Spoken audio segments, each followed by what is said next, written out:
Good evening. This is a call to order for the regular board meeting of the Bridgeport Board of Education. Today's Monday, September 22nd, and the time is 6:31. Can everybody please rise for the Pledge of Allegiance?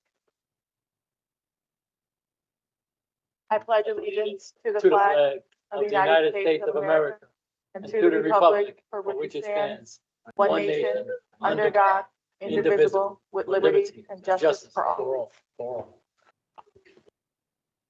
Mr. Benahan, take roll call.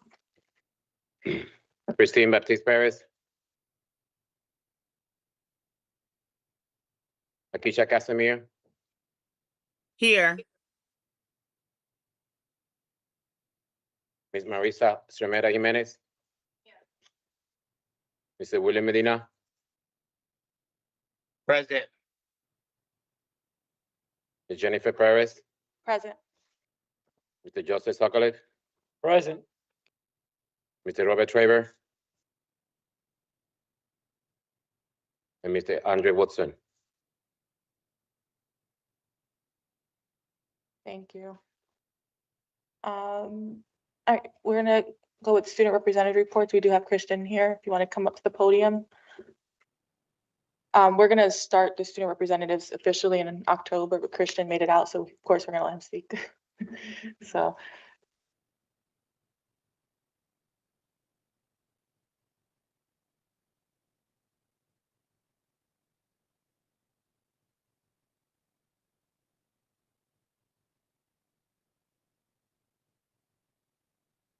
Okay, Okay, I hope I can be heard well. Okay, hello, my name is Christian Bika, and I am the student representative from Central High School. And on the first orders, we are proud to announce that 53 of our students have earned AP Scholar recognition, the highest number in the past 5 years. The board will also be invited to join us in celebrating these accomplishments on October 16th. Now, our school year began with a successful back-to-school family cookout on September 17th, and we welcomed nearly 1,800 students and their families. Representatives from the Bridgeport Public Library also joined us to provide library cards and encourage reading across all branches. During this event, all clubs, activities, sports teams, and academic departments had tables in order to share information with our families about our diverse offerings. We are also excited to welcome Mrs. Shireen Kennedy as our new assistant principal, who brings extensive experience in Bridgeport and will work closely with our school governance council. And our clubs and student organizations are actively engaging in initiatives and community service. For example, the National Honor Society, NHS, has begun operations and is partnering with HOSA for community service. And these include food drives for the Merton House and Food Bank, as well as collecting personal care products to send to our nearby refugee center. Impact Club and HOSA have also scheduled fundraising activities for interest scholarships and have organized a positive affirmation day on September 29th in order to share positive vibes within the school. And now, our students, they're also registering for national and international HOSA conferences, and they've recently participated in professional development sessions focused on interviews and resume building for their careers. Regarding our athletics program, they've also started strong. Notably, our football coach, Brendan Miller, was selected by the New York Giants and Gatorade as the high school coach of the week. We are also gathering academic data to the Reading Plus and NWEA assessments to monitor student literacy and math progress. Additionally, the last note, we are employing career readiness to a career fair, which will be held on September 25th for all our 11th and 12th graders. And this will be coordinated by our college and career readiness teachers. Finally, we continue to promote Attendance Awareness Month, communicating daily about the importance of attending school regularly and on time. Thank you. Thank you, Christian. Let the record show that Mr. Traver has joined the meeting. Next item we have is public comment. And the first speaker we have is Zomaida Agueda. Yeah, you get a podium and you just press the button when you get there. You'll have 2 minutes once you start talking. Hi, I'm here to speak for my son, Isaac. He's 6 years old, he's special needs, and he has not been able to go to school this whole school year due to the transportation change. He's normally always transported from the house to the school and the school to the daycare. And now we have been denied the transportation to the daycare and only to and from school. That has affected us because I have only been able to take him to school 3 days out of this school year. And I've had to come out of work early so that I can be able to pick him up. And my son has been losing out on services and he has been losing out on school and his education due to this transportation change. We were only notified 3 days before school started and was not enough time to make accommodations for him. I've had tried to contact as much people as I can when we have not been able to be helped. I was told that it is my issue, my problem, where my son has to go after school, and that they will not make any exceptions because they are transporting him to and from the home. And I wanted to ask to see if there was any way that maybe we can have an exception for my son so that he is able to go to school because I cannot come out of work early. I'm a single mom and it's just me and him. We don't have anyone else. And I just want my son to be able to have an education and to be getting the services that he needs so that he could be successful in life.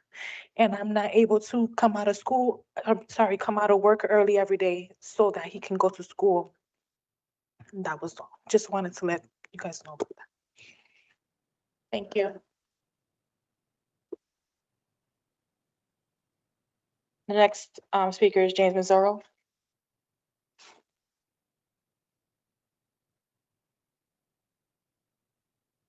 Good evening, Superintendent, Board. My name is Jim Mazaros. I'm alumni from Bassett High School and also son of Margie Swartz.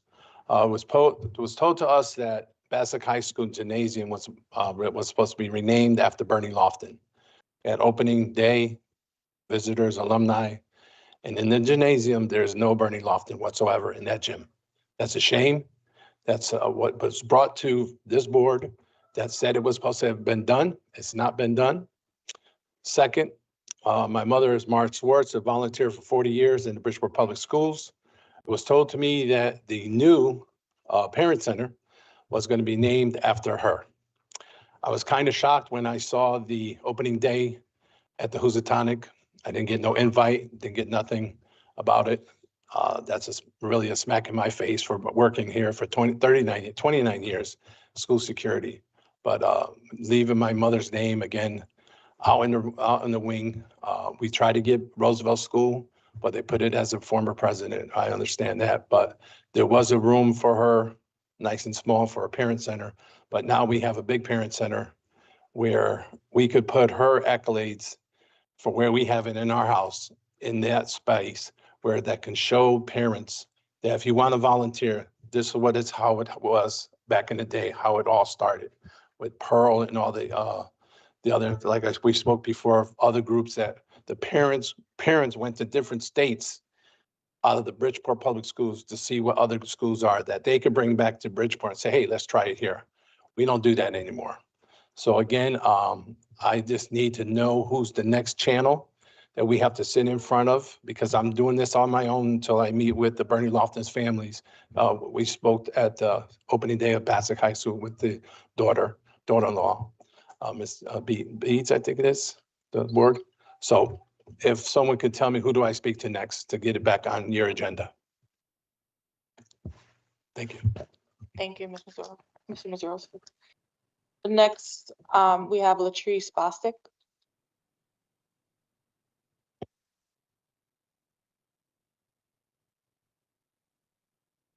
Hi, I'm Latrice Bostic. I'm here in regards to my two children. They both have special needs and they go to Clay Magnet. For 3 years, I've been asking for assistance for my children. Unfortunately, I did not get that until maybe May of last year. And prior to that, I asked for summer school help. They were denied by the principal. I asked for multiple different help and I didn't get it. Just recently, my son was suspended for a situation that he had really nothing to do with, but he was targeted. That's how I feel. And he got suspended for 3 days. How is he gonna learn being home for 3 days? Get the letter. I didn't get no letter. I only got a phone call stating that I needed to come and pick up my child at maybe 10 o'clock, 10:40 a.m. That was it.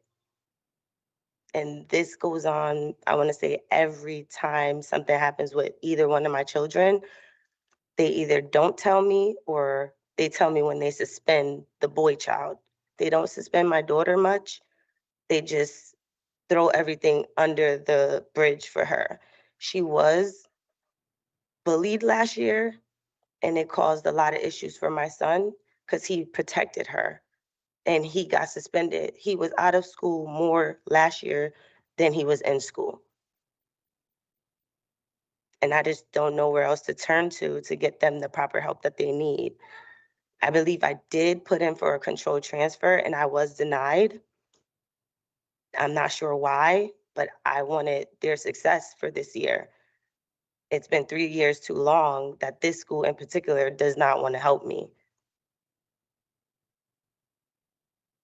Let me finish up saying that this already went to Travers Committee. It did pass. Again, the suspended kids with special need for 3 days, and no service. And this is reading, math, and they don't get it, no homework taken home either. So I'm here in supporting the mother because she asked for help. So we're going to be giving that help. Thank you. Thank you. Mr. Resto, you are next. I don't know if you have addition, that's it? Okay. That concludes public speaking. Uh, Thank you guys for sharing your concerns with us. The next item on the agenda is approval of the minutes for the September 8th, 2025 regular meeting. Is there a motion? Motion made by Mr. Traber. Is there a second? I'll second it. So move. Any debate on it? All in favor, say aye.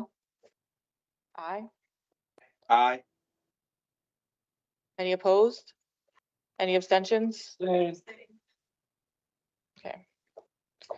Mr. Sakalovic and Ms. Estromero Jimenez abstains. The next item on the agenda is the chairperson's report from me. The only thing I have is that next Tuesday, we're gonna have a workshop facilitated by CABE. And that's gonna help us with our subcommittee, our committee structure and hopefully getting something moved, worked on that day that solidifies what we've been working on the past few weeks, or yeah, since school started.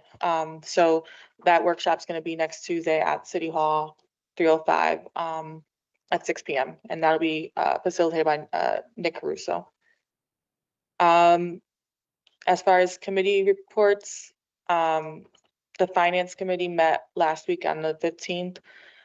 We had a presentation from the Council of Great City Schools, the Director Ray Hart, and he shared with us the different services that were offered and that have been offered to the city, to our district, and items that you can continue offering in the future if needed. And so we will decide in the coming weeks whether we want to continue using the Great City Schools, Council of Great City Schools or not. And so we'll see that on the agenda coming up soon.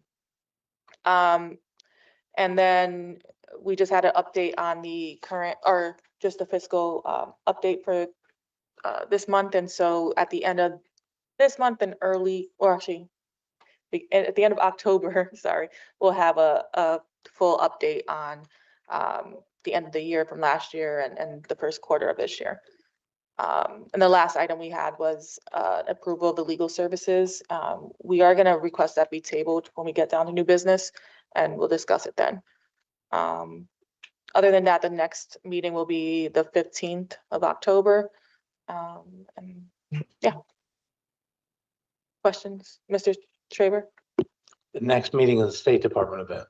No, the finance committee. Oh, you already moved into committee reports? Yeah. I didn't hear that transition. Sorry, Madam Chair.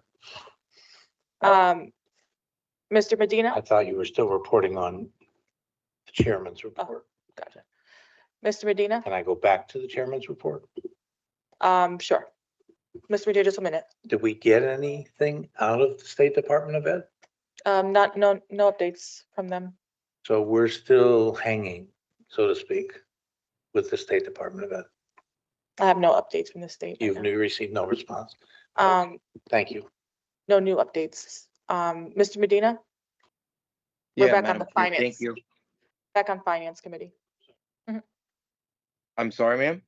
We're on the finance committee. We're back on. Oh, that. actually, I would like to also, I never had an opportunity to make a chairman's report. There was no questions or opportunity to make a comment or on the chairman's report, and my comment is about the chairman's report, if I may. Sure. Thank you.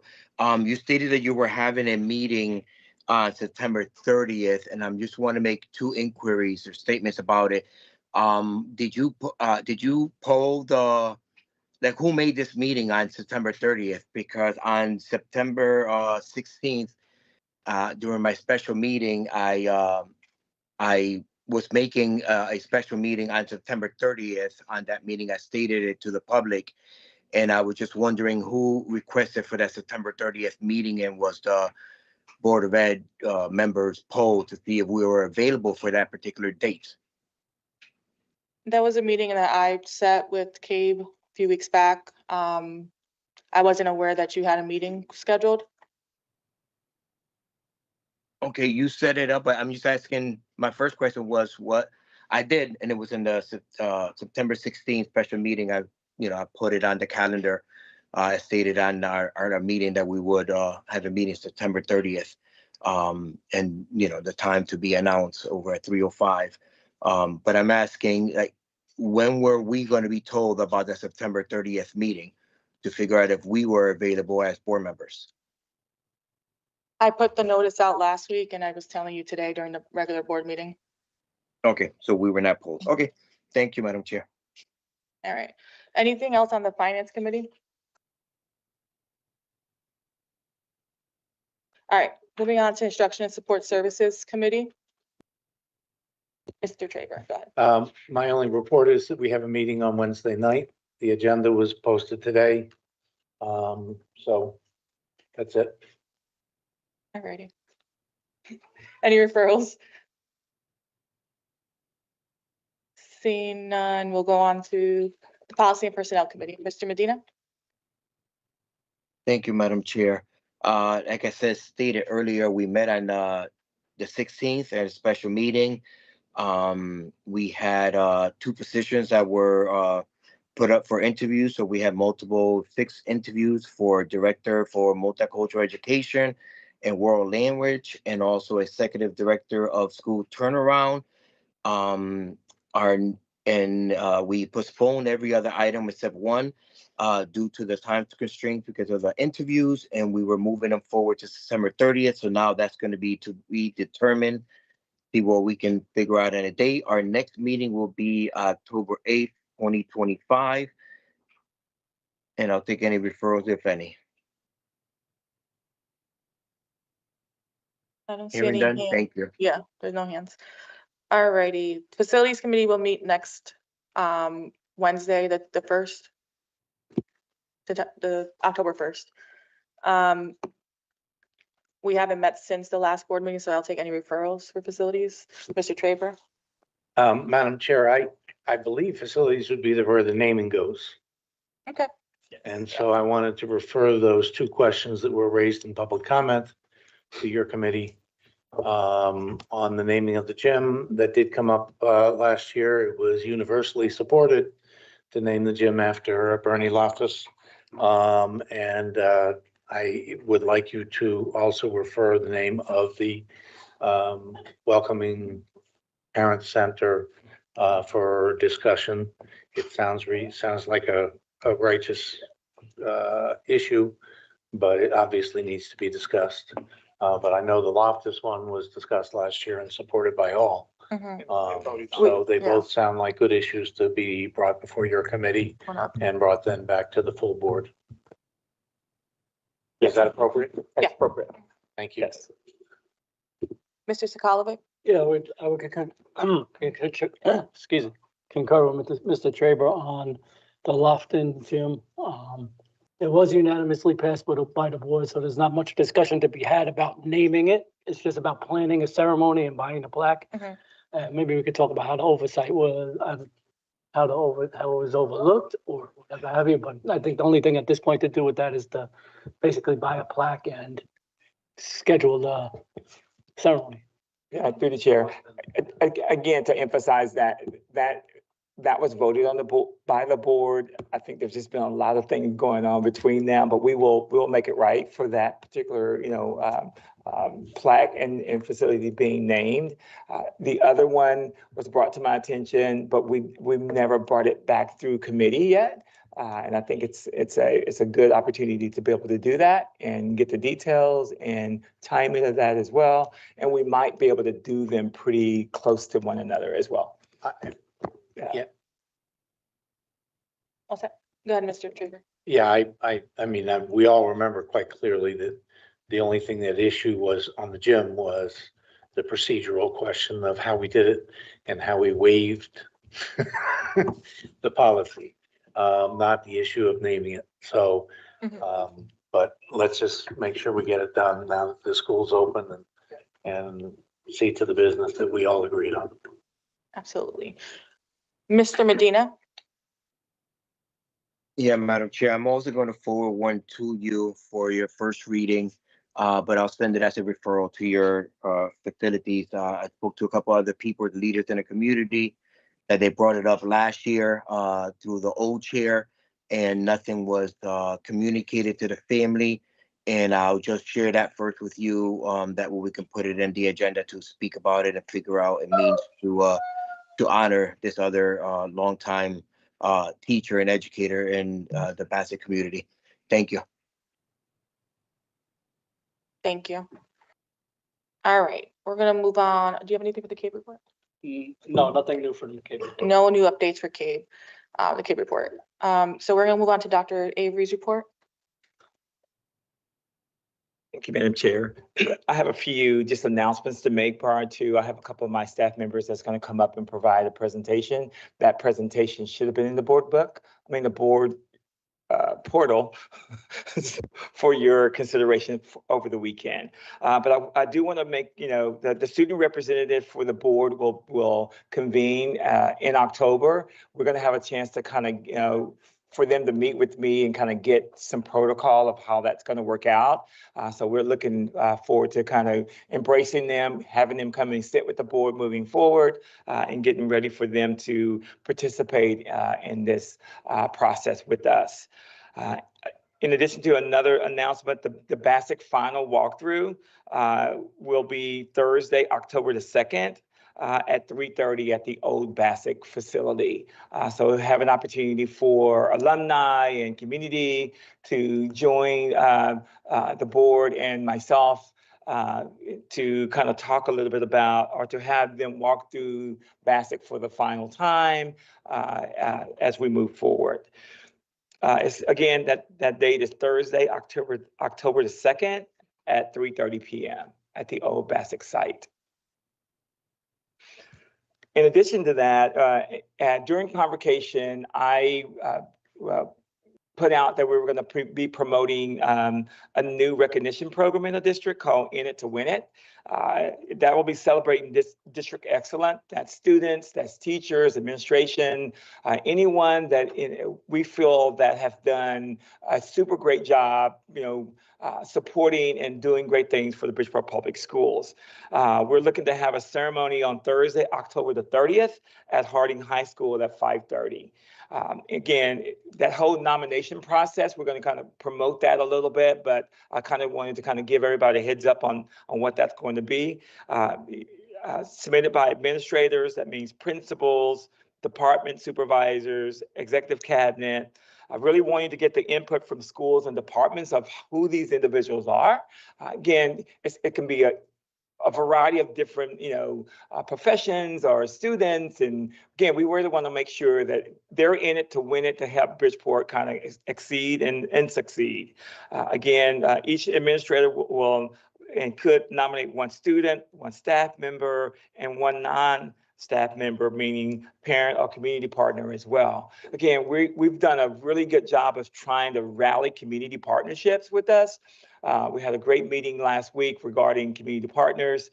We had a packed room full of, community partners that's wanting to stand by and with Bridgeport Public Schools to promote the things that we need for this school community to succeed. And so I'm very, very pleased and honored that they were able to kind of join me and just listen and understanding where we are and what we're going to be and what our future needs are going to be as well. Again, I'm going to, turn it over to Dr. Young and Carly Rachel Reyes. They're going to give you a little bit of overview regarding a number of different aspects of community, attendance, and all those kinds of things. So let you guys take it away. Just turn your mic on the, On. Hi, I'm Dr. Young, Director of Social Work Services, and this is Carly Rocha Reyes, Director of School Counseling and Partnerships. Yes, so we're here to talk about school climate and culture. Across the state wanted everyone to come up with a plan for school climate and culture. So this is what we came up with for our plan for the city of Bridgeport. So the plan has to include how you're going to improve school climate, but also how you're going to tackle school bullying and challenging behaviors. That's a new buzzword, and I'm going to talk a little bit about that later on. So our plan is that each school had to develop a plan about what they're going to do to tackle those three issues: how to improve their school climate, how to notice what's going on with bullying and to address bullying, and also how to address challenging behaviors. Those plans are due on November 25th. Each school had to have a school climate specialist that is trained on how to notice what's going on with bullying and school climate and how to come up with solutions for that.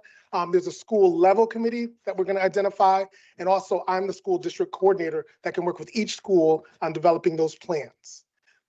Those plans then already went out. So the data from last year's school climate data went to each school. They used that data to then develop that plan that will be due on this November 25th, 2025. Now there's an aside with this. There's a difference between climate and culture. So climate is it's like the weather here in Bridgeport. We used to have lots and lots of snow. Now the climate has changed where we have some snow days here and there, but we don't have, our climate has changed where we're getting a little warmer. So that's like a school. If you go into a school, you're supposed to feel the atmosphere of that school. Everyone knows what it feels like when you go into that school for the first time. That is the climate of that school. The culture is the day-to-day, what goes on in there, what the mores of that school is. We want to tackle both of those things. So over time to tackle climate, but in the meantime, we're going to talk about that culture and work on that culture on a day-to-day basis. So the plans, school climate plans, I went up too far. So the school climate plans, they will prevent, identify, and address those three things that we talked about, which is the climate, bullying, and challenging behaviors. Can somebody give me an example of what a challenging behavior would look like from the crowd? Just an example of what a challenging behavior would be. Yes. Yes. So a kid that's always throwing things around the classroom or eloping, leaving the room, we are developing a plan to address that so that that kid cannot interrupt the rest of the educational process. So that's what this plan is supposed to do. Address those challenging behaviors and also address the bullying in the school.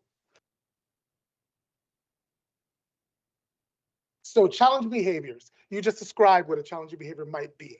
And this wasn't in the bully definition before. The bully definition before was repeated with more than one student over time. And it has to be like one student against another, not mutual combat, not two students going against each other, but one student going toe to toe with another student over and over again.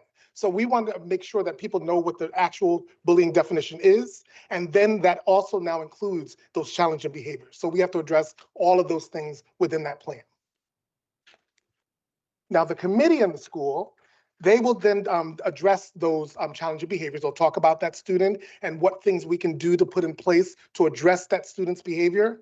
MTSS, which is multi-tiered systems and supports, and we will talk about that at that meeting. And it's a multidisciplinary team of social workers, of school counselors, the principal, a lead teacher. All of those people would be on that committee to talk about different things we need to do to address that school climate as a whole.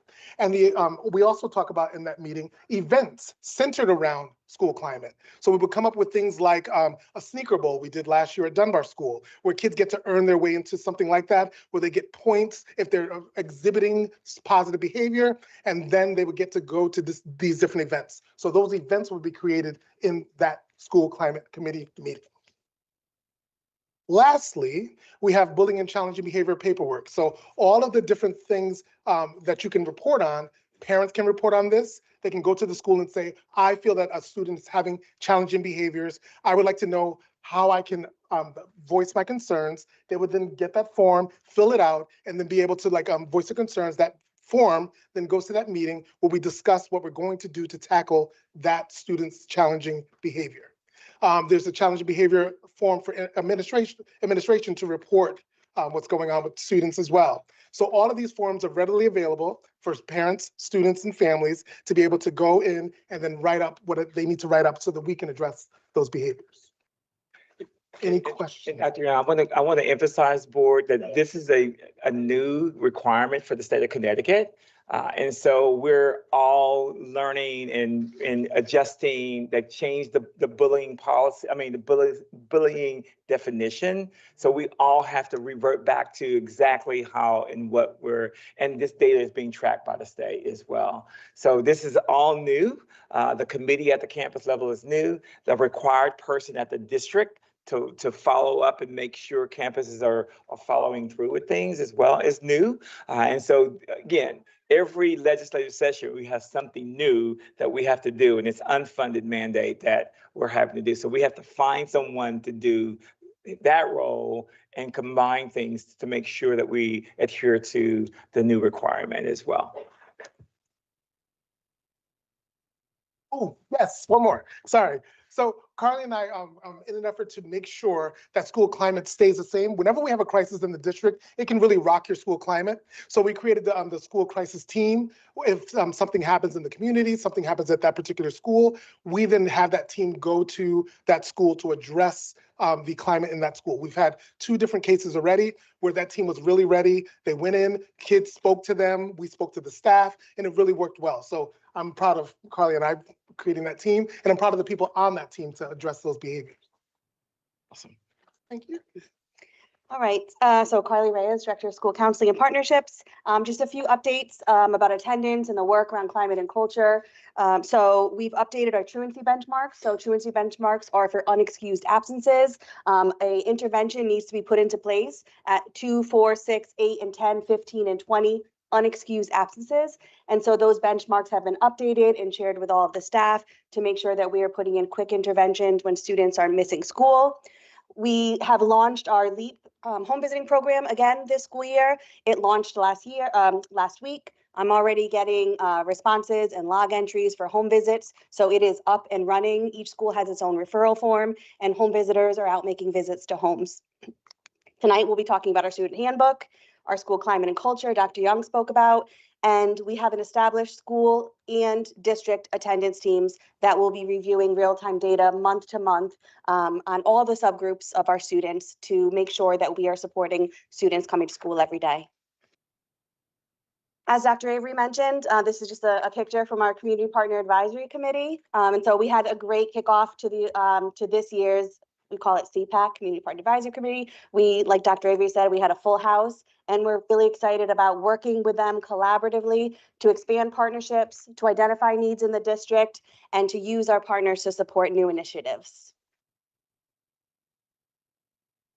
For the school counseling department, which I oversee, just wanted to share with you some of our focus areas around scheduling and transcripts, creating student success plans for every student from grades 6 through 12, working on attendance and our multi-tiered system of support, tiered support for attendance, tiered support for academics, and tiered support for behavior. Our school climate and culture, continuing to monitor all of our 504s. Remember, the school counselors are case managers for all 504 plans, so any questions or concerns regarding those plans should be directed directly back to your school counselor. And then a monthly calendar of events and themes across the district so that our departments are united with the work that we're doing collaboratively. Back quickly to attendance. So to kick off our school year, all clerical administrators, counselors, social workers, new hires, supervisors, and directors were trained on attendance procedures and protocols, as well as the tiered support for attendance, because as Dr. Avery said, collaboratively, this is a big focus area for us this school year. And so we are really going to make every effort to decrease chronic absenteeism in Bridgeport Public Schools. And this requires a very comprehensive approach with the district and the school teams with the tiered approach interventions. If you're interested to learn more about our district attendance team, we meet monthly. And this just gives you some information which I shared with you, so I won't go over it. But if you have any questions or want to read more about what that team looks like and the work that we're doing, you can find it in that packet. Again, this is just an example of some of the tiered approaches to support attendance, and a best practice guide, which we'll review and update every school year to make sure that we're working across the district to see what's working in one school and share those best practices. Lastly, I just wanted to share about the social emotional learning. We have a comprehensive warehouse with a curriculum and resources for SEL. And so K to 12, we are working every day to support students' social emotional learning. And we like to say that social emotional learning is not a period or a lesson or class. It's how we operate. It's something that runs through the theme, the energy, the work that all of us do every day in all of our schools. My last slide here is SCORE. This is where we'll document all student success plans, grades 6 through 12, and this will be rolled out in October. They've developed a platform just for student success planning. So it will be a great way for us to monitor student success plans, review them, and put actionable steps in place for students to be able to hopefully reach their goals. And Dr. Young and Carly, I thank you for your presentation. I wanted to make sure that the board understands that the bigger part of what we're trying to do is really looking at the mental state of the kids, how they're coming to us, how we're reacting to what they bring us every single day, and trying to make sure that we can stay and have them connected to the learning environments that we present in Bridgeport Public Schools. So thank you for your presentation, and I'll take any referrals Thank you. Ms. Esther Jimenez. or questions. Thank you. I have a list of different items related to items that I'd like to see in terms of like accountability, in terms of transparency for the district. And these are items that Dr. Avery, you and I chatted about whatever it was, a week or so ago. So I'll just go off and read the list. It is lengthy, just like the policy one, but I'd like to see vacancies per subject and specialty. And I will say some of these we are getting already. But there are some new ones. SPED compliance stats, and that's really to ensure that we our compliance with anything SPED, and if there's any penalties or anything to happen, we actually see them coming. We see them coming. Absenteeism, something we were just chatting about by school, and SPED, kind of want that broken out. Financials, how we are tracking for year, I've realized that'll come through the budgeting and finance. Outdated policies, we'll also address that as part of the policies committee, but that's something that I want to make sure that we're consistently reporting on to ensure that we're compliant and up to date with all our policies. Updates on working towards board goals. Report ways to make money. One of the items that I was thinking about was the school aquaculture. Are we maximizing the amount of students that can come here to maximize the amount of grant dollars that we can get? So that's something else that I'd like to see. Attendance for teachers and students, disciplines and expulsions. And that's really more so to figure out if there's something going on in a specific school that's getting a lot of expulsions. What can we do to give them resources to help them out? New hires and retirees. I believe back in the day, we used to get a report of, when people used to retire and when new hires used to come about. That's not happening anymore. At the end of the year, would like to know graduation rates to make sure that we're tracking and increasing that rate year after the year, not just for students, but also for adults. City expense report. So specifically want to look towards the range of $25,000, making sure that the board is actually approving everything beyond $25,000. Quarterly meetings with a CFO, quarterly meetings with the finance finance updates. I wrote that wrong. Just regular finance updates from the CFO and the finance committee. Training schedules for all staff, including security. I know we do a lot of trainings and stuff, but we don't have any purview over those. And then the last one is the biliteracy results in Battaglia, which I know it's a new pilot program. So just want The last one? biliteracy results in Battaglia. That's a pilot program that I believe that school is doing. So I'm just curious to see how that shakes out, to see if we can do a full-blown rollout.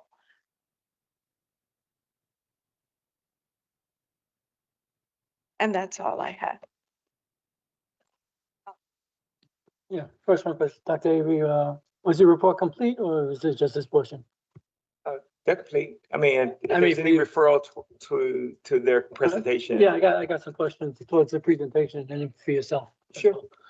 Yeah, we've been down this road with the bullying and all this stuff before, the changing definition and what have you. But what we also, maybe a lot of people might not be familiar with, being new to the district, is that bullying was underreported for a lot of years in the district. So we got to make sure we stay on top of that. While I got you up there, what is the optimal ratio of social workers, psychologists to students? So nationwide it's 250 per one social worker. And where are we? A little above. Right. It's same for counselors, 250 to 1. But yes, our caseloads are larger than that. Yes, Yes. we're above. Our caseloads are larger than that. I mean, Right, she doesn't have the number. Right, can I get an exact number by the next meeting, please? Sure, I mean, I I have 39 counselors for the whole district. So, 39 divided by 20. And I have 40, but we work with them so that they can cover the hours of, there's other things that school counselors and social So workers basically double. can, right. Thank you. That's the number I was looking Through the chair, but remember, the district cut both social workers and psychologists last year Right. as a cost saving measure. But I think I get your point of what you're trying to emphasize. But again, we did that with not only teachers, but with administrators. But overall, we're above the average in every aspect of it, be it a teacher, be it a paraprofessional, be it a, administrator. I mean, all of those we're way above. So yes, sir. But we can give you that information. So we're quite under-resourced in the psychology, social work areas, and it's gotta be detrimental to the children. This will, Can I follow up on that? sure. No, I just want to know so we have 39 social workers, 40 school counselors or vice versa. They're obviously servicing all students, but specifically they do have a caseload of IEPs for social workers and For social workers, 504s for school counselors. Yes. What would that caseload look like in addition to the other students they need to service? Well, it's different at every school. So some schools have self-contained classrooms, multiple self-contained classrooms. So what we did was do a ratio of how much time would that social worker need to deal with behaviors in that continuum. So the ratios would be, it would look different to you, to other people, but I foresee like what social worker would need certain more time in certain buildings. Okay. And we did just get a grant where we're getting 2 social workers back. Thank you, Dr. Avery. So that will alleviate some of the high school, take the pressure off some of the high schools because their caseloads went really high. So we've been working together on bringing some services back when we know that there's a deficit that really needs to be filled. But we've worked out a way so that all services are being delivered and that every kid that has an IEP is getting their service met. Thank you. You can, yeah. And then my next question for, finish with that portion, but Dr. Avery is, at the last finance meeting, I asked about the computers and us not being a one-to-one district anymore as per the email. Have we found out any more information about that? And I think what I had the technology department to do is to provide a report to the academic division, the academic committee on Wednesday. So they're going to come and give an overview of where we are with the computers across the district and what we're looking for in the future based on funding. He's going to be able to provide us the board a detailed cost analysis of everything, of what it's going to cost to replace the current ones, but also if we did, and a what if perspective, if we get money, we're going to be able to do this. If we don't get money, so we will have a pretty comprehensive plan for the board to consider moving forward, and then the board will be able to make that decision on if we have the funds to be able to do what. I think that's important because every aspect of technology impacts academics, right? So I want to make sure that we just didn't give you a number. I wanted a very detailed perspective so that the board can help me make a better decision for the district moving forward. Especially in the light of the fact that most of our curriculums are online to save money on textbooks. Absolutely. Absolutely. Most of our curriculums are online to save money for textbooks. Yep. So it's tantamount that we stay a one-to-one district. And Mr. Skopic, I do want to emphasize that there is some very challenging decisions that are going to need to be made over the next 6 months regarding a lot of different avenues, but technology is one of those because we know technology is the future of what we do within the school settings, the academic settings. So we have to set ourselves and set our kids up to be successful there. So I think it's a very valid, point that we need to make and emphasize for the district. And so I think, but giving you the tools and the data to be able to make that decision, it's going to be a very important one for all of us as well. So a good point. Thank you. Mr. Traber? Yeah, the point that Mr. Skalovic makes, we can't dance around it. The fact is that we discussed at the last meeting that we had hoped a couple of years ago to look at what an ideal staffing situation would look like. We know that we're not ideally staffed in numerous areas, if not every area. I just received an inquiry about any news on the kindergarten situation. And that's extraordinarily difficult, problematic.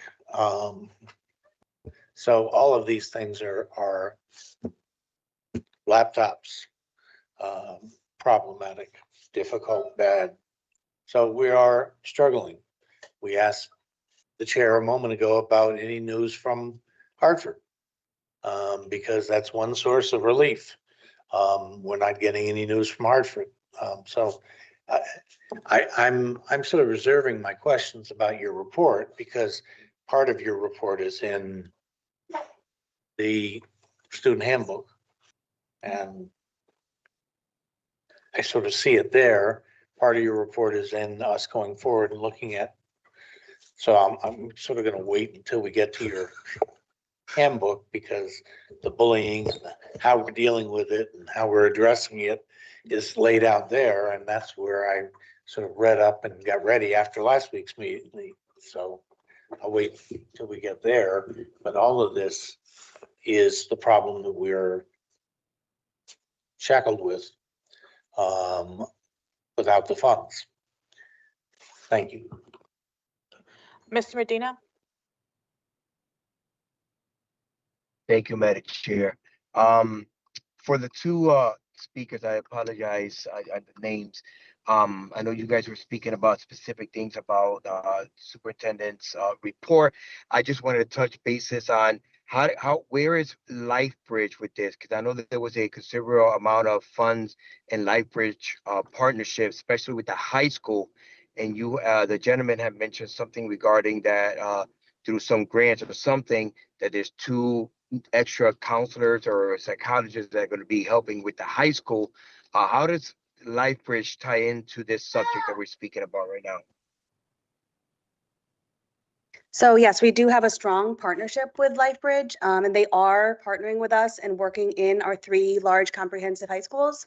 There is a clinician on staff that takes referrals and works with our students. They work collaboratively with the support staff on campus, the social worker and the school counselor as well. And they also support our social emotional learning curriculum. They implement the curriculum in some of the health classes. So we do have a strong partnership with LifeBridge, and they also can provide training for staff as well. And we're working through some of those details, but we do have a strong partnership with LifeBridge, specifically with our 3 comprehensive high schools. And they have a different set of credentials, so they wouldn't be able to then work with students with IEPs. So they can do a lot of the climate stuff, but they can't do the actual, without having an 071 to do the actual implementation of an IEP. That's what we're adding the 2 social workers back. Mr. Benahan? Thank you very much. Thank you, Madam Chair. Hello, Dr. Young. I have a question about bullying. And I'm going to mail you the information because I have a mom call me today about bullying. What does it mean bullying when somebody saying to school, any students or any parents go to school, say my son or my daughter is being bullying? What is the action? What is the process? What the school have to do or the teacher? Well, so it gets referred to the school climate person. The school climate person would do an investigation to determine whether or not, well, I talked about that earlier about the mutual combat, because a lot of times they will present the evidence that their kid is totally innocent, and then we'll find out through investigation that there's text messages going back and forth between the 2 of them. That's not bullying. So if there's text messages going one way, or if the kid is feeling a certain way, and we have evidence that that is happening, then we will counsel with either the parent, bring the parent in and have a conference that way, or if there needs to be a consequence in terms of a suspension. If it's very involved, sometimes we involve police presence. So it depends on the severity of the bullying, but we do have a systematic approach to dealing with it. Thank you, because it's just a school have a bullying, the mom trying to figure it out and fix the problem, but a school like the school's not doing the job the way it's supposed to. And I feel bad because it's talking about the 1st grade student. When it's a bullying, they can keep having, when they know they cannot be together, the 2 students, they can still have the student in the same place, in the same classroom? Well, it depends. Every case is different. But if that parent is having an issue, you can always give her my phone number. I then will go to the school and then walk them through the process. So I've done that. We did that last week. So I think that each case is individual, so I wouldn't be able to give you feedback on that particular case until I know all the details. But I would love to get involved and see what we can do about that. I will mail you tonight the information. Absolutely. I will please help because my mom is almost ready to remove No, student from the school. let's see what we can do And I before don't that. want that, because, she's a great mom and a great student. And that could be disruptive to the kid, Yeah. mental health. Yeah, we want to The see. child, they don't want to go no more to school. That's the way it is. So I will send you the information tonight so you can pick up with me. Thank you. Thank you. Thank you, Madam Chair.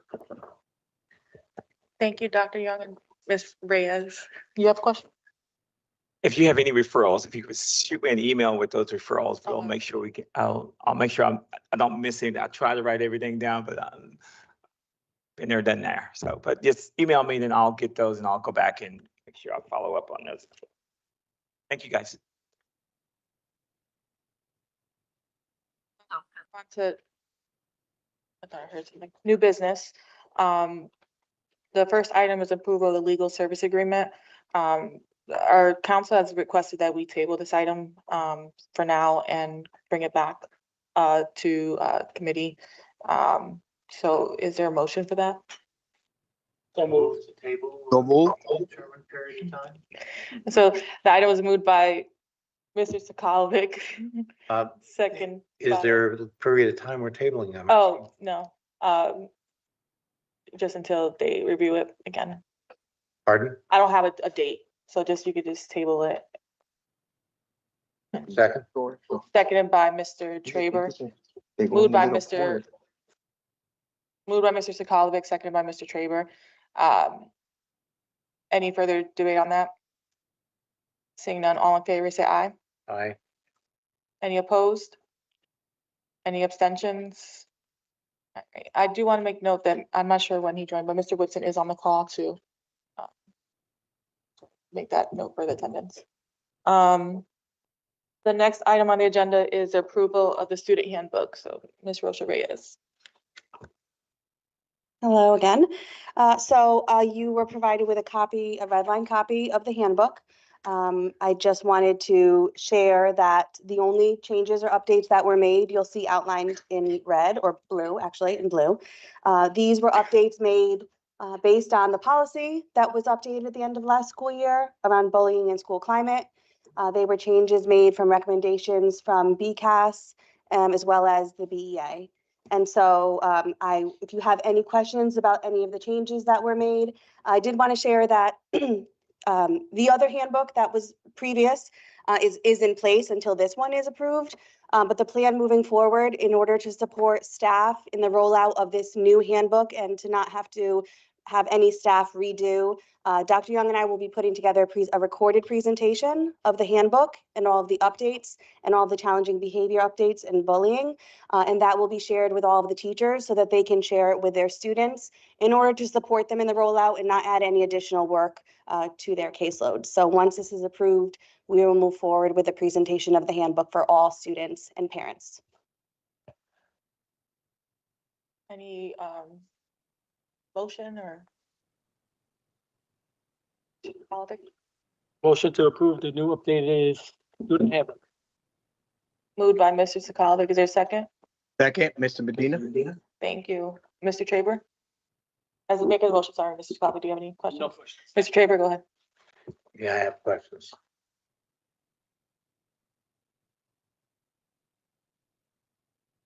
Sorry, we waited a week so that we could read it and ask questions. Sure.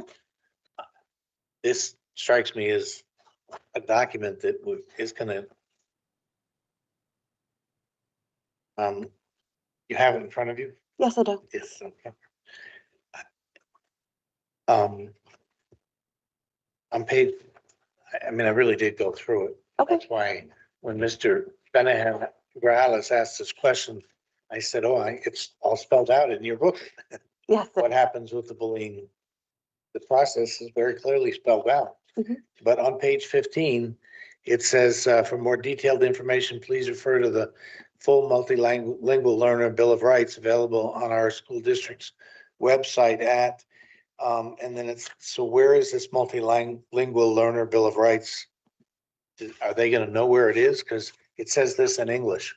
Yes, it is in multiple languages and it is on the Bridgeport Board of Ed website. So this will be linked back to our website, which has it in multiple versions, languages. Of this. Yes, of this, once this is approved, we didn't translate this document until it was approved. So once approved, we'll translate this document. Okay, Multiple language versions of the Bill of Rights for English language learners is also on our website. Okay, Yes. so having a referral to say, go look here in English for something in another language isn't gonna help anybody, is my, okay. This whole document will be translated, yes. And then, the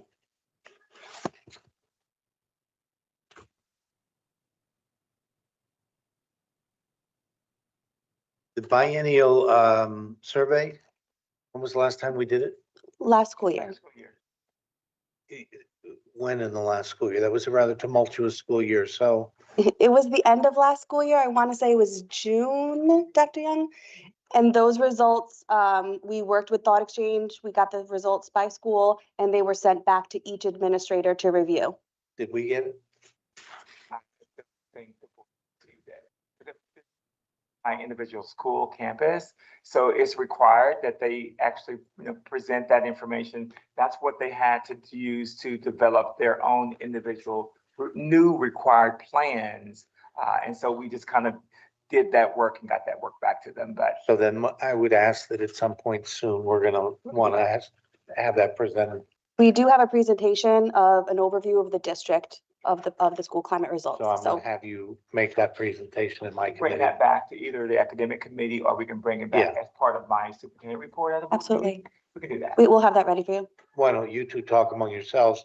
I Okay. would definitely have it at my committee, but if you want to do it before the full board, because you think that's a better place, that's fine too. I think that can everybody. make that needs to hear the decision. information. We can work that out. Okay, we all decide that and let me know.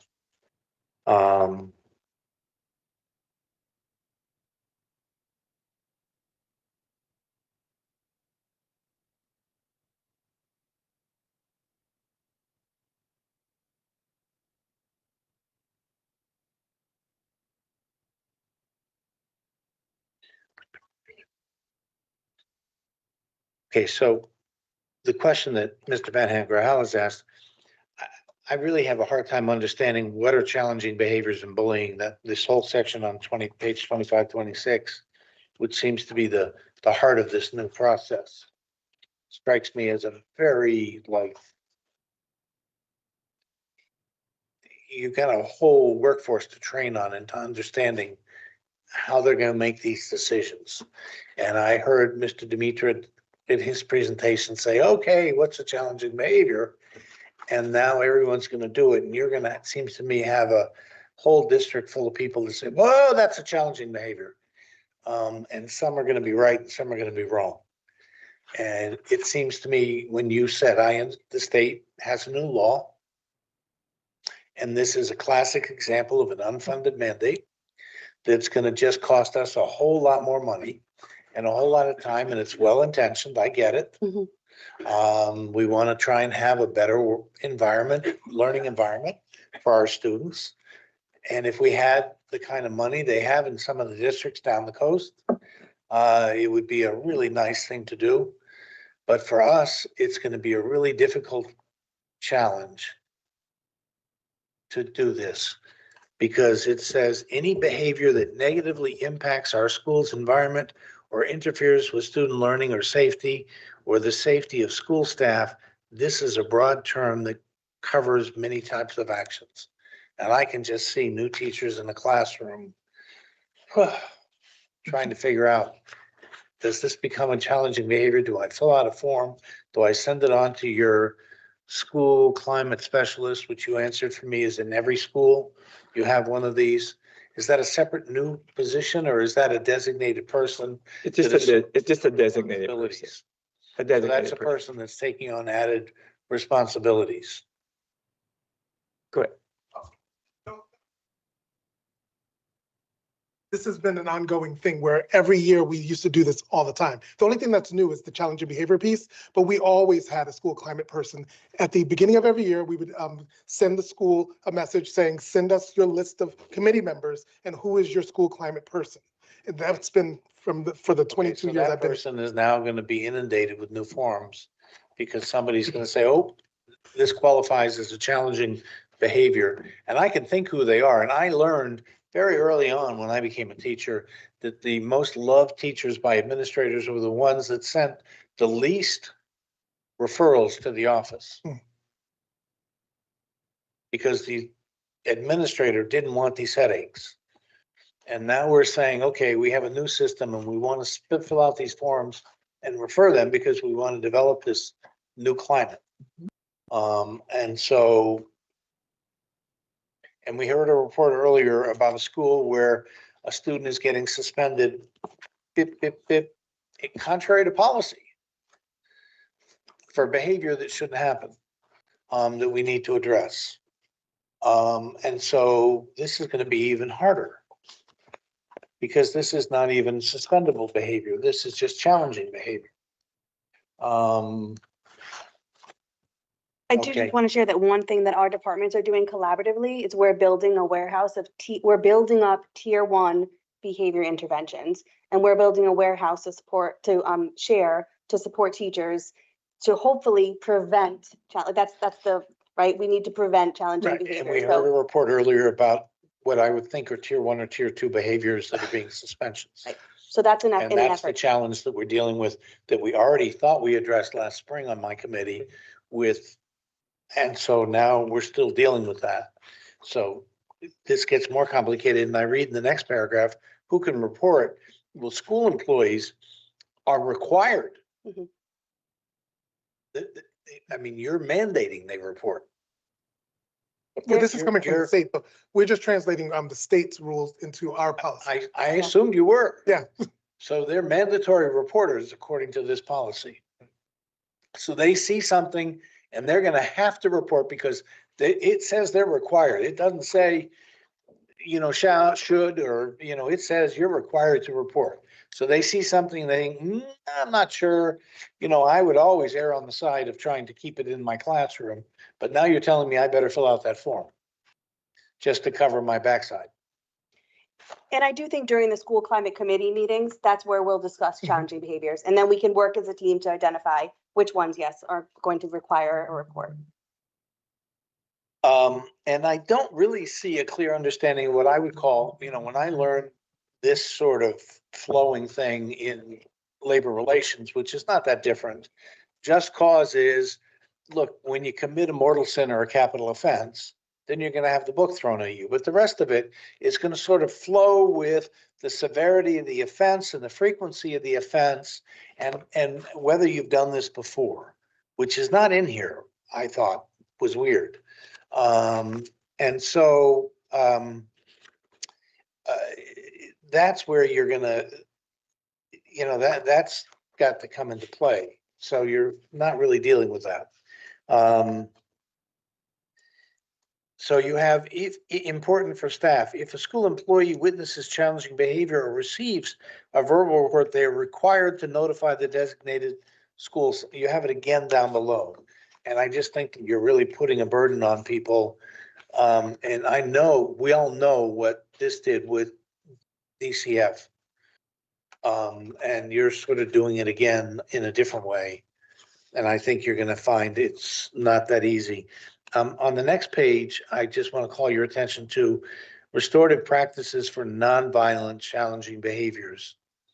Albert asked, Mr. Benahan has asked a question about bullying. And you're making a distinction on nonviolent, and I understand we would all think, okay, nonviolent means I'm not hitting somebody. There's no physical contact. But violence, as we know, is not just non-physical contact. There is non-physical violence. Right. And so that sort of, I thought, was an interesting point that you put in there. So I just call your attention to that too. It troubles me that it's sort of trying to make that distinction. So these are the things that I read it. I'm highlighting. We're going to pass it with these anyway, I know, but. To the chair, I mean, there's just a lot of, when you try to define, I think when they were going through this legislative change and trying to, because bullying is so broad and everything is, so they're just trying to make sure, let's figure out a better way to look at this. And they've made it worse, actually, because when you talk about challenging behavior, it's left up to the interpretation of the individual that is actually witnessing it or experiencing it, right? Because anything could be challenging. If you're having a challenging argument with me in a classroom, is that a challenging behavior? Possibly. In some cases, it could be. If you're yelling at me and screaming at me, and it could be a challenging behavior. So there's a lot of room for interpretation, and we're just gonna have to kind of do the best we can and figuring those out and providing the guidance to staff, in a way that's going to be helpful, and putting those Q&A opportunities out there for And them. my point is that we already have a challenging job. Yes, we do. And you've just added another burden on an overburdened staff. To file paperwork, to respond to paperwork. And so that's my point. And I know we didn't do it. I'm not. Right. So on page 35, not a lot of changes here. This is where I see the progressive discipline. The administrator or designee has the authority to use his or her sole discretion to determine the level of consequence. I disagree with that. It's not a change. It needs to have the progressive discipline in here. This is where frequency of, there's no reference to, you've got all the other stuff, but what you don't have is when was the last time that person did this?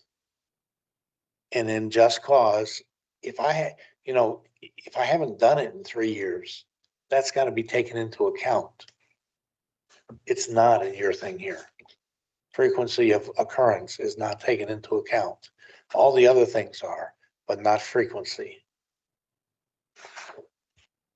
Sorry, you asked me to go through this. I went through this.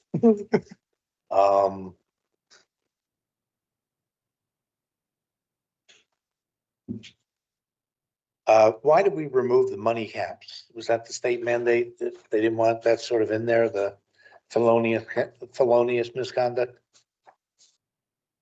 The restitution? Yeah, That was a recommendation from administrators as well as other staff members. It's really hard to determine for an administrator to have to determine or ask a family or student to pay what for it's some. worth. Yeah, I mean, if I was just curious yeah. because it was in there before and I always thought it was weird that it was in there before and now we did, we were yeah. taking it out and I thought, well, I think that's a good thing, but I was curious what prompted that, the state or us? No, us. Good. Us, yes. It didn't seem appropriate for us to make that determination. And then I guess the last, As well as the referral for law enforcement. We removed that internally as well because, yeah, it's a standard, laws used for determining felonies and non-felonies. right, we wouldn't we- make that determination. We would let, It's not hundreds, it's, Right, it's a right. bigger number. And you answered my question about the climate team. Is there one, there's one per school or is the climate team for the district? One per school. Mhm. And they'll disaggregate the data once they get referrals. Crisis intervention team is in each school. Nope, we call that team if we need to. So the last time we called it was when there was a staff member that had an issue like that. So there's a climate specialist in each school, but the crisis intervention team is for the district. Correct. Okay. I think that may be it. Just double check. Thank you, Madam Chair. Mr. Mayor Jimenez? I have two quick questions, and I have to say this document was very well put together, and I think it directly, you just created the way, red line documents are going to be done in the district. Yep. So my first question is around page 15. This is more so to bring out that there's an insert link here item, so I just didn't want it to be missed because I didn't see the link, so I figure I'd call that out. yes, yep, thank you. The last item is on page 18, last bullet, where we're specifically referencing Miss Nicholas. And I wasn't sure if we wanted to reference the position because that's what we've been doing in all the other documents. But yeah, super, those are all my changes. Very well done. Thank you. Thank you. I don't know how it works, but I agree with Absolutely. there's always a McKinney It's the Vento role. liaison, not necessarily The the person. name of the person. So I do agree with that recommendation if we want You can to. change that. Sure, okay.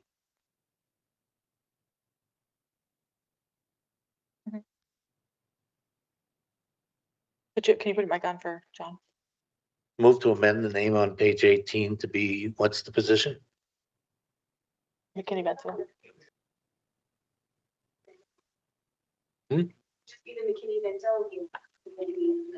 To change the name on page 18, the bottom of page 18 to the McKinney-Vento liaison. Is there a second? Second. Any debate on that motion? Saying none, all in favor of the amendment, say aye. Aye. Aye. Any opposed? Any abstentions? All right, that amendment passes. Seeing no other questions for the main motion, all in favor, say aye to move this, to approve the student handbook as amended. Aye. Any opposed? Any abstentions? All right, the student handbook has been approved as Yeah. amended. Just Thank you. just make that amendment and then you should be able to go as of tomorrow. Thank you. We need to post it and Thank you. Sit out, train, whatever we need to do. Thank you. All right. You guys are free to go. All right, so the next item is for us board members, to kind of finalize our board goals for, the school year for, for this school year. I know we've been, discussing a few of them. And I know Dr. Avery has presented some to us, some of his goals for academic achievement, for chronic absenteeism, but, this will be kind of, just us working together right now to state our goals for the year and approve them so that we can go about business for the year. These goals will be used down the line as part of evaluations for the superintendent for, our goals. And so, so we'll get started. I know Dr. Avery has shared some with us, a few months back at the end of the school year, I believe, right? And in June, I believe you shared it to us. Yeah, right at the beginning of the school Yeah, year, yes. yeah. So, just like, we'll get some thoughts down on what we want to do for the year. I'll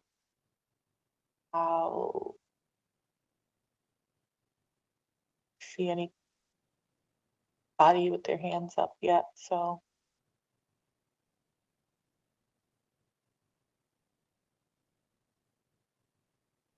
Just in general, I guess I'll talk and then you guys, when you're ready. I think we should have goals on student achievement. This is just general, so we can refine them as needed. Something in regards to fiscal accountability, community engagement, school climate.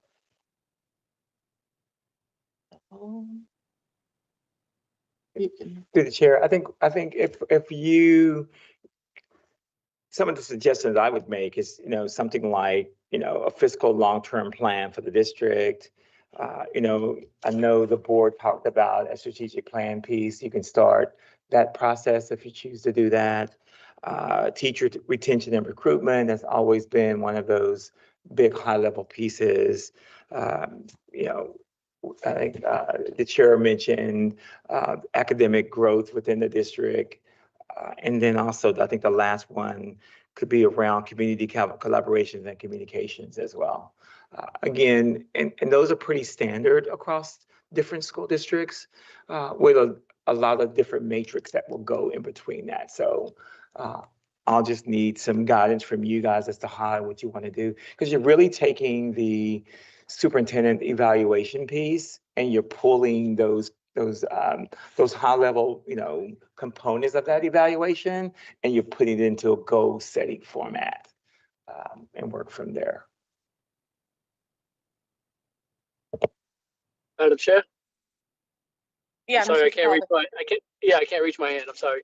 I'm driving. What Dr. Avery said about the strategic plan, I agree with. We discussed that last time. I think that should be in there. Like we said, since he's bringing it up again, obviously he doesn't have an issue with it. So I think that would be a great one to include. Development, if not finished, but progress or whatever have you, towards the end could be measured. And I would like to see increased family engagement outreach, not necessarily outcome, but outreach to be measured. Because as we know, we could outreach as much as we can, but turnout's not entirely dependent upon us. That's it. That's what I got. You said outcomes? No, outreach. Outreach, sorry. Like, not yeah, outcome. like, yeah, because you I can gotcha. never gauge effectiveness. I mean, Yeah. organizing, you can get 200 or 200 people showing up. It's not really all up to you. Yeah, I kind of wrote something similar to that, in my notes, would be to improve, like two-way communication. A lot of times our district is communicating to parents, but we're not getting anything back. So improving like a two-way communication and, through the use of various formats. So like figuring out other ways besides Parent Square or, just to engage the families. So I kind of along the lines of what you said, Mr. Tagalic.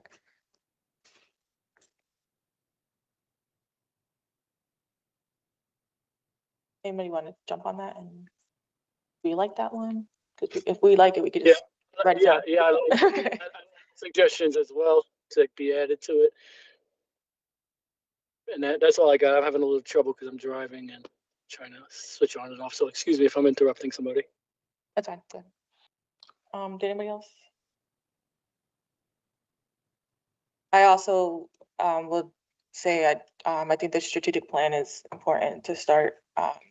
We had the forums over the summer for the vision, and we can, as we set these goals, we should develop a vision at this point to, these goals are only as good as what we want to see them do. So I think the vision, in the next few weeks, I think we can roll this into a board meeting here and there, like to really work on developing the vision.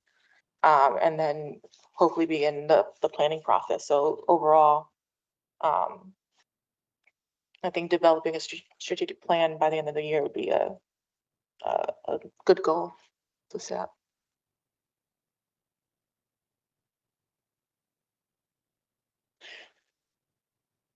Go ahead. I have a question. I know we've discussed many times, board goals. Are these the ones dated May 19th that we're looking at? So not necessarily looking at any goals because we haven't developed them yet. We've done goals for our own improvement as a board back in through CAVE, and that's what we were doing over the end of last year.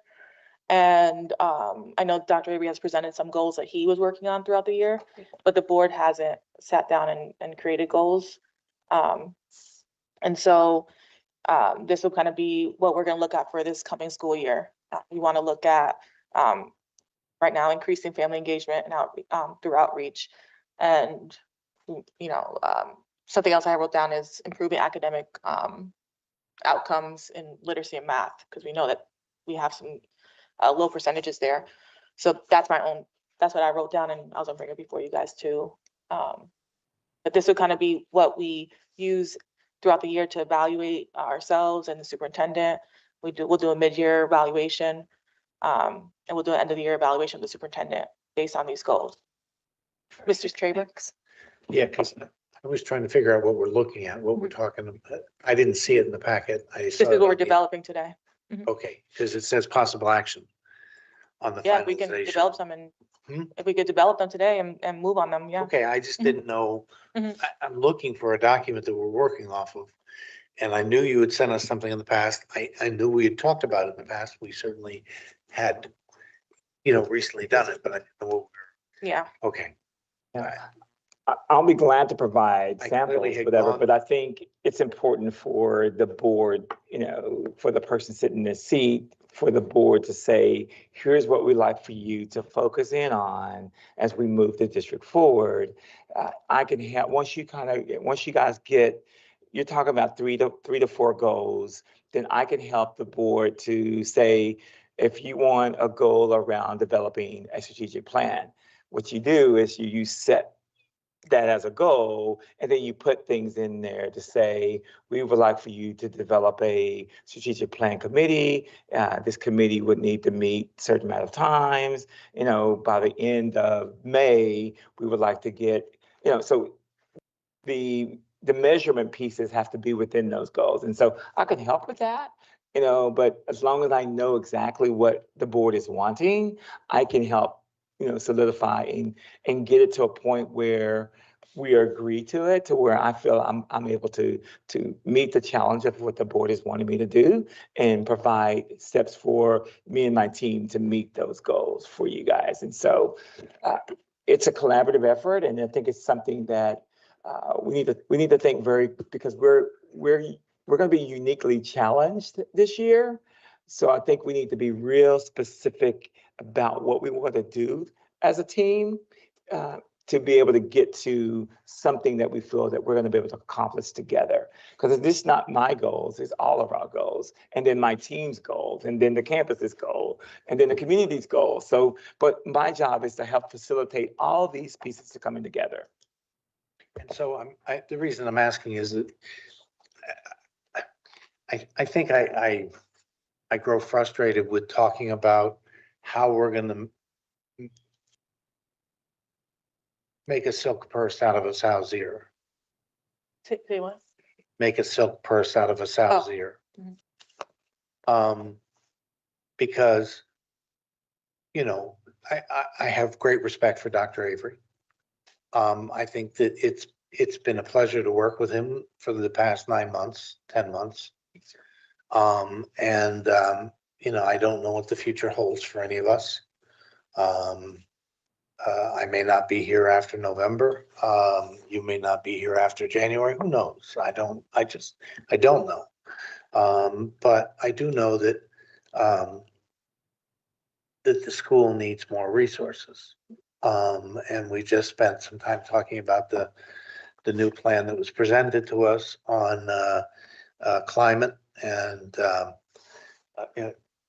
you know, how we were going to deal with that. And I know that we are still trying to figure out the kindergarten situation, and we're, you know, it's just, there's just this mountain of challenges, as we call them. And so it's hard.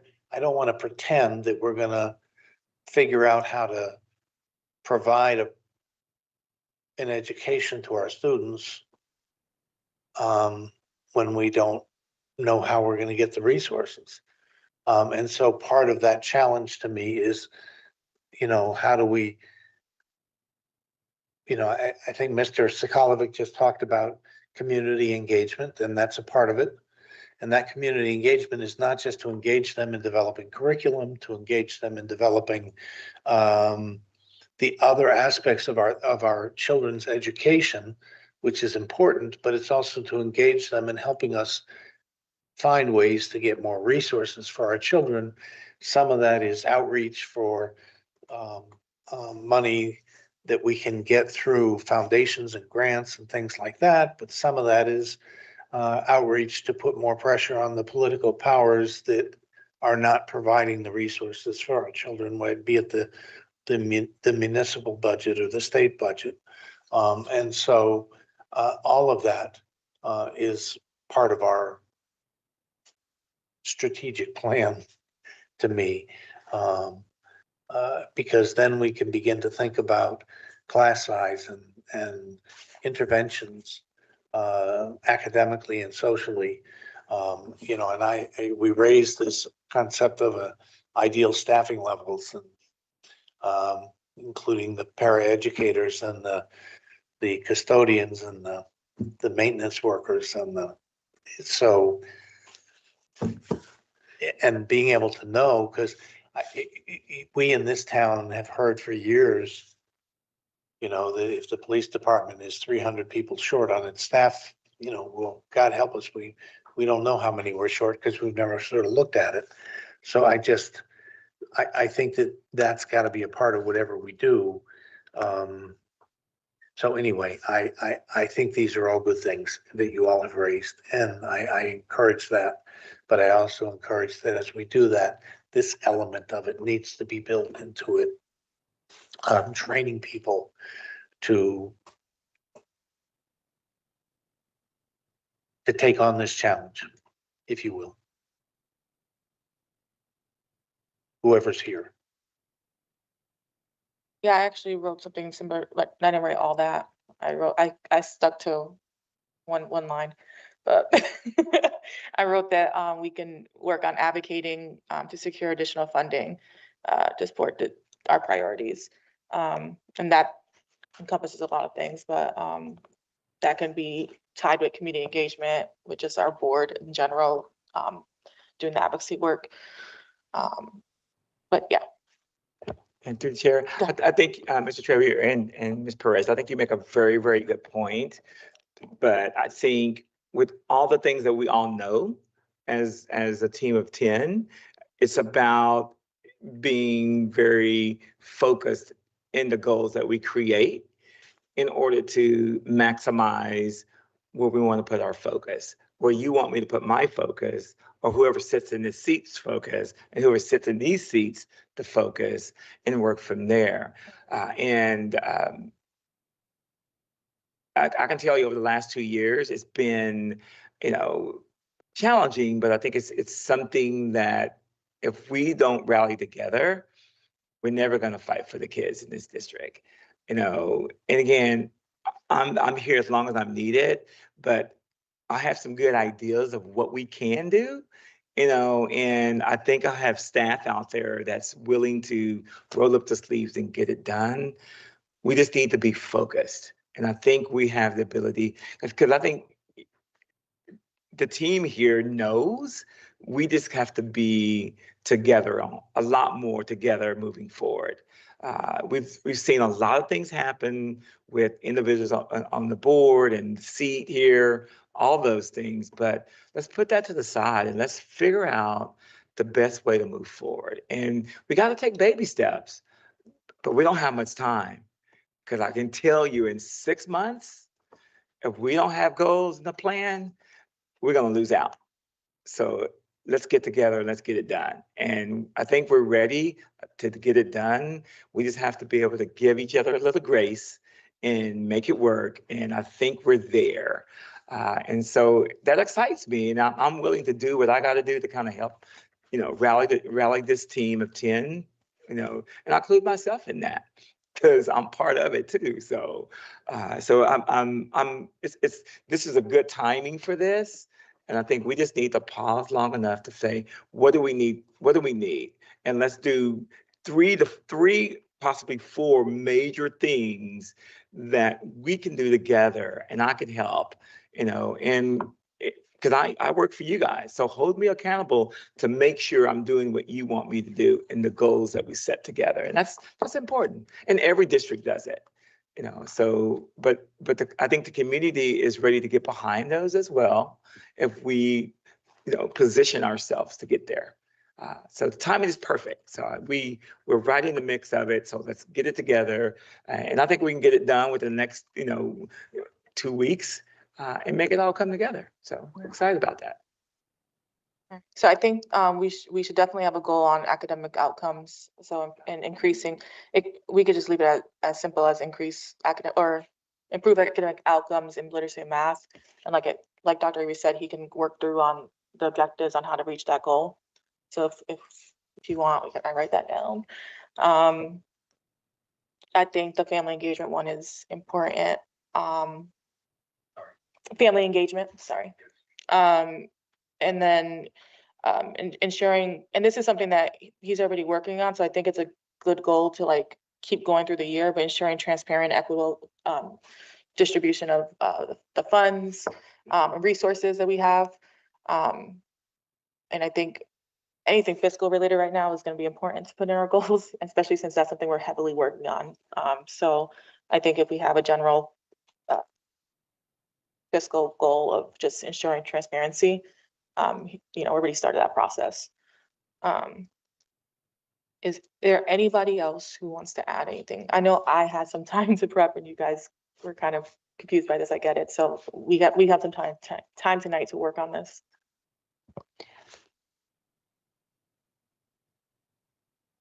Oh, go ahead. I agree with everything you said. The only thing that I would add, excuse me, is workforce development. I actually had that too, but I forgot to say it. She was just told. I was waiting for somebody else. So I'm like, come on, guys.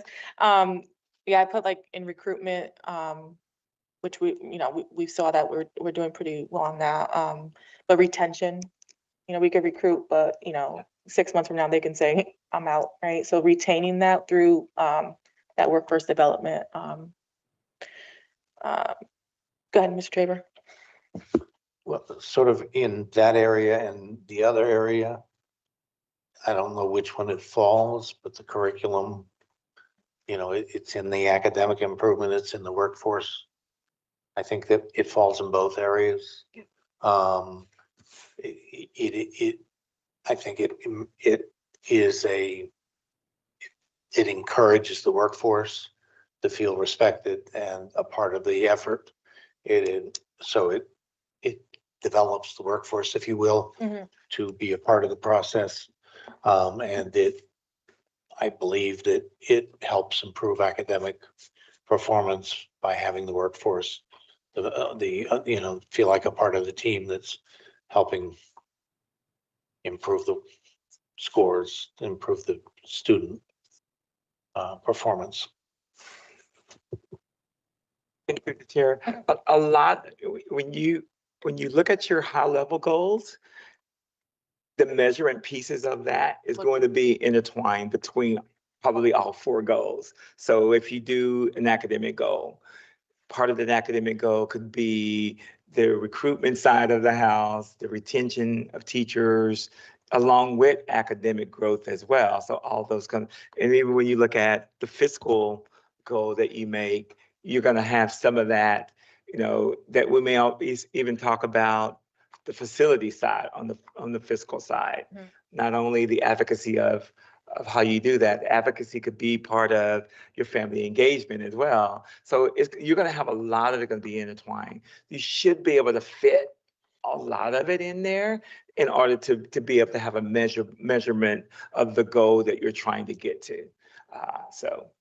Madam Chair. Good. And in the same way, I had a discussion over the weekend at a post-wedding cookout. Years ago, we were attempting to culturally enrich our curriculum. And one of the things we were discussing was trying to pull in some of the people that lived in our community who had lived through some very interesting times in the past. Puerto Ricans who had struggled in the independence movement, people who had been involved in the civil rights movement, who were still alive back then, to talk about it.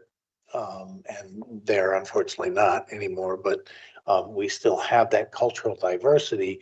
And so as you are engaging parents in getting involved in the schools, you can engage them also in, trying to make our curriculum culturally rich.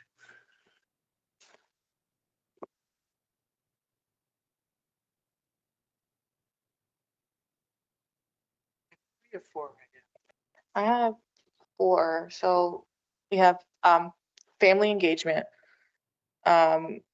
improving academic outcomes, ensuring transparency with the budget, and recruitment and retention of the workforce, and developing a strategic plan as well. But That's 5. that's 5, yeah. That's good. What I can do is I'll write out my list and give it to Dr. Avery. And maybe by the next time we have a regular board meeting, we can, we'll have it to everybody.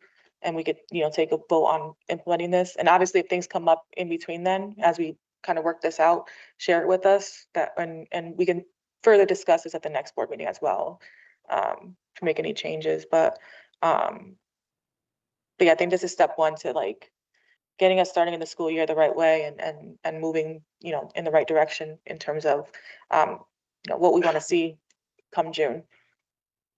Ms. Estremera Jimenez. One last thought, Mhm. and I was thinking about the presentation today about school climate, if we can include something along those lines as well. Oh, it's on there. It's in my notes. I didn't say it either, but I was just I did. Great minds think alike, I guess. Yeah. And I thought like, in my head, I thought that could go under like, either like, one of the other categories where like we improve like school climate, but also like things like, suspensions and chronic absenteeism, that kind of can fall into. Yep. And I'll It's task that with Dr. Avery to figure out what that would fall under, but You can Yeah. easily incorporate that in the family engagement pieces as and family well. engagement. Yeah, where you break it down, safety, the training of parents regarding the new laws that impact schools from discipline. We're seeing a different type of behavior in the classrooms now. So you have to educate the families about what that is. So I think we can easily put those measurable pieces in, I think once we see the goal in a written format, and then seeing some of the measurement pieces that can go, and then you make an objective that ties into that particular one, specifically for safety of both staff and students, communicating, training, those types of things. So I think we can work it. Excellent, thanks. You're saying anything else? You want to agree on the 5? Yeah, if we want to agree on that, I can make a list, make this happen. Right, and so. I make a motion that we agree on those 5 items for the. Second, Sakala, sorry. Gotcha. Any further discussion on that? And so all in favor will say aye. Aye. Any opposed? All right. Any abstentions?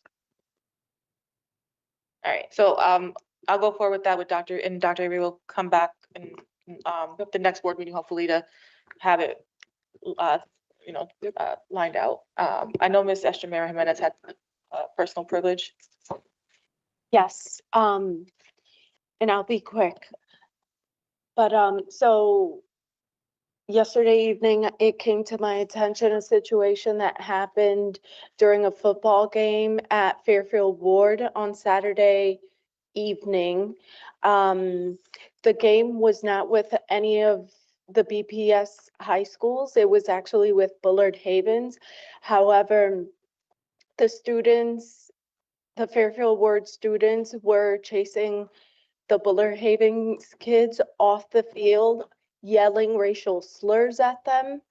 And cheerleaders were chasing them off the field with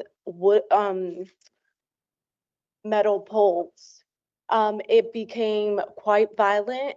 The police ended up getting called, and the police, when they came in, they attempted to arrest some of the students. So I realized that from Bullard Havens, they attempted to arrest the kids from Bullard Havens. So I realized that Bullard Havens is not a Bridgeport public school. I went to the school. However, our Central High School, Bassick, Hardin, they also play that same school. That's a huge safety concern. Our kids couldn't even get onto the bus safely. So what I'm proposing, or I'm just bringing this to your attention, because we need to be careful with our kids. And if it means boycotting playing at Ward, then I fully support that, because no one should be called anything.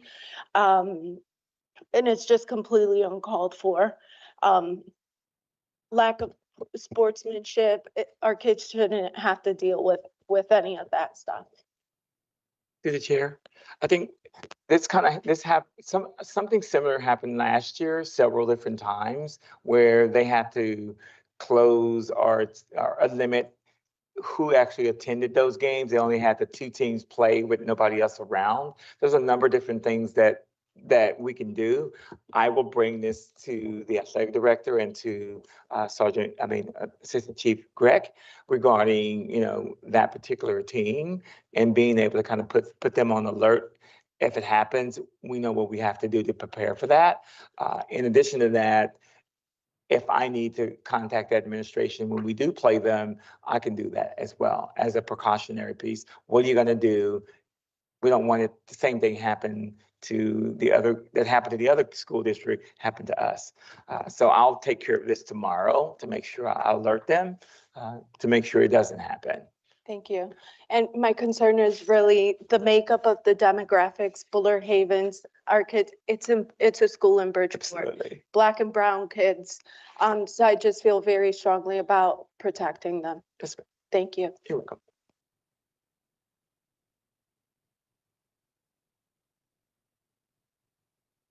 Is there any other business? Seeing none, I'll take a motion to adjourn. Moved by Mr. Traber, second by Ms. Sister Mary Jimenez. All in favor? Aye. Aye. Aye. Meeting adjourns at 8:16. Thank you. God bless you all.